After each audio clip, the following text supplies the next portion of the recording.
Assalamualaikum warahmatullahi wabarakatuh. Apa kabar Bapak Ibu guru hebat di Indonesia? Pada video kali ini saya akan membahas berbagai aspek penting dalam membuat modul ajar P5. Mulai dari deskripsi proyek, tujuan spesifik proyek, timeline proyek, latar belakang proyek, identifikasi masalah proyek, solusi proyek, eksplorasi, menyusun prototip, menyusun jurnal, dan yang terakhir refleksi. Langsung saja kita ke modul ajarnya ya.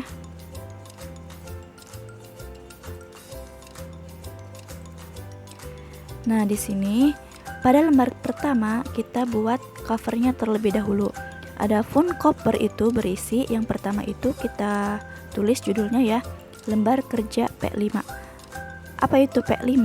P5 itu Proyek Penguatan Profil Pelajar Pancasila. Nah, di dalam lembar cover ini kita tuliskan temanya apa. Di sini saya mengambil tema kewirausahaan, kemudian kita tulis kelas dan anggota kelompoknya jangan lupa dicantumkan. Nah, pada bagian bawah cover kita tuliskan juga nama sekolahnya ya. Kemudian lembar kedua itu berisi deskripsi proyek dan tujuan spesifik proyek, kemudian ada juga timeline proyek P5. Nah, di sini deskripsi proyek itu untuk apa sih? Nah, tujuan dari deskripsi proyek adalah memberikan gambaran yang jelas dan komprehensif tentang proyek yang akan dilaksanakan. Nah, dengan adanya deskripsi proyek yang jelas dan terperinci, semua peserta didik atau semua pihak terkait dapat memiliki pemahaman yang sama tentang tujuan, lingkup, rencana, manfaat, dan risiko proyek. Hal ini menjadi dasar yang kuat untuk melaksanakan proyek dengan sukses. Nah, di sini bisa kalian lihat ya deskripsi proyek yang sudah saya buat. Kemudian di sampingnya ada tujuan spesifik. Tujuan spesifik ini untuk apa? Nah, tujuan spesifik proyek ini merujuk pada tujuan yang secara khusus ingin dicapai melalui pelaksanaan proyek tersebut. Tujuan spesifik ini membantu mengarahkan upaya mengukur keberhasilan proyek dan memberikan fokus yang jelas pada hasil yang diharapkan. Di sini tujuan spesifik proyek ini dapat beragam ya, tentunya tergantung pada jenis dan sifat proyek yang akan dilakukan. Kemudian di sini ada timeline project, maksudnya di sini batas waktu dilaksanakannya project P5.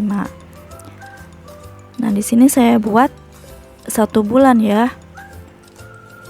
Jangan lupa cantumkan tema, kemudian topiknya. Di sini saya mengambil topiknya mandiri dengan berwirausaha. Fasenya D, kemudian rentan waktunya 1 bulan. Nah, adapun tahapan kegiatannya itu saya bagi menjadi 3.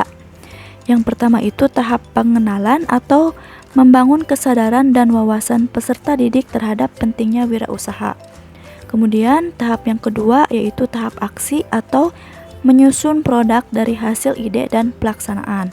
Kemudian tahapan yang ketiga yaitu tahap penutup atau menyampaikan hasil karya.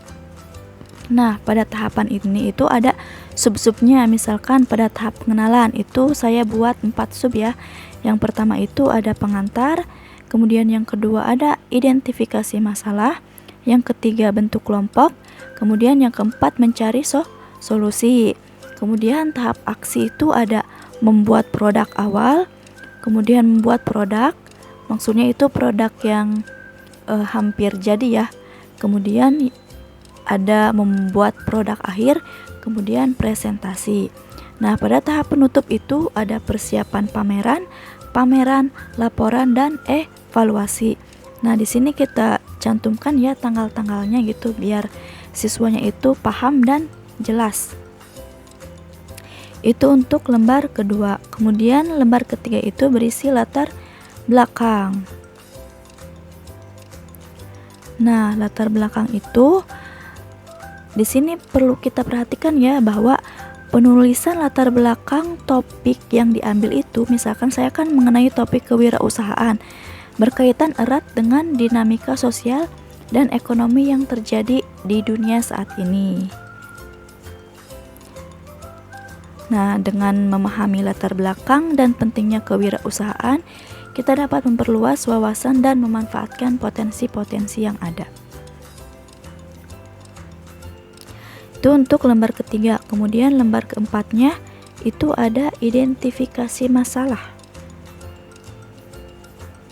Alasan mengapa identifikasi masalah sangat penting, yaitu identifikasi masalah itu bertujuan untuk mengarahkan perencanaan dan pengembangan proyek.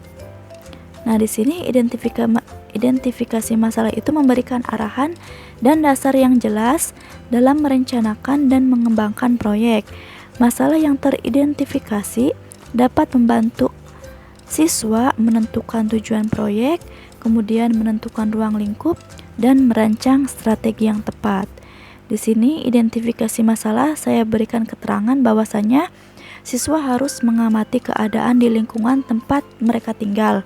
Kemudian identifikasi masalah apa saja yang berhubungan dengan kewirausahaan. Kemudian lembar keempat itu berisi solusi. Nah, di sini keterangannya, setelah menuliskan identifikasi masalah, tulislah solusi yang tepat untuk mengatasi permasalahan tersebut. Di sini solusi itu ya maksudnya untuk apa sih? Nah, setelah masalah diidentifikasi, solusi-solusi yang tepat dapat membantu mengarahkan langkah-langkah dan upaya yang diperlukan untuk mengatasi masalah tersebut. Kemudian, lembaran kelima itu berisi eksplorasi. Di sini keterangannya, amati keadaan di lingkungan tempat kalian tinggal atau tempat siswa tinggal ya, membaca buku atau browsing di internet. Tulislah hasil riset atau wawancara tentang bisnis atau usaha. Nah, mengapa eksplorasi itu sangat penting?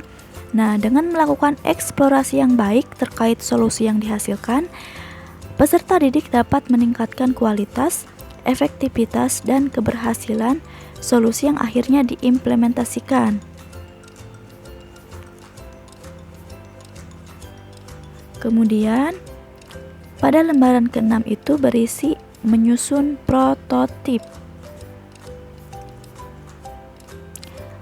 Prototip itu apa sih? Prototip itu adalah representasi awal atau model yang akan dibuat untuk mewakili konsep, desain, atau fungsi suatu produk dari suatu produknya ya. Di sini saya menuliskan yang pertama, siswa diharapkan menuliskan permasalahannya. Tadi ya yang menuliskan permasalahan, kemudian solusi, kemudian kelebihan produknya apa sih? Kelebihan produk yang akan mereka buat. Nah, di lembar ke-7 juga sama ya, menyusun prototipe. Nah, di sini itu peserta didik diharapkan mampu menuliskan langkah pembuatan produk dan menuliskan juga desain produknya.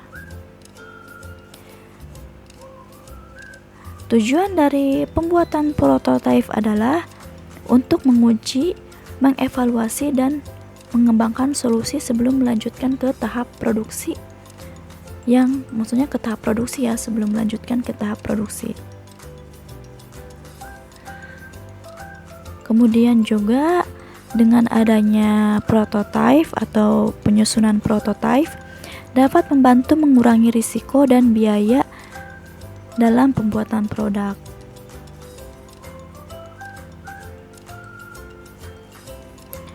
Selain itu, membantu mengurangi risiko kegagalan dan meminimalkan biaya perbaikan di tahap yang lebih lanjut.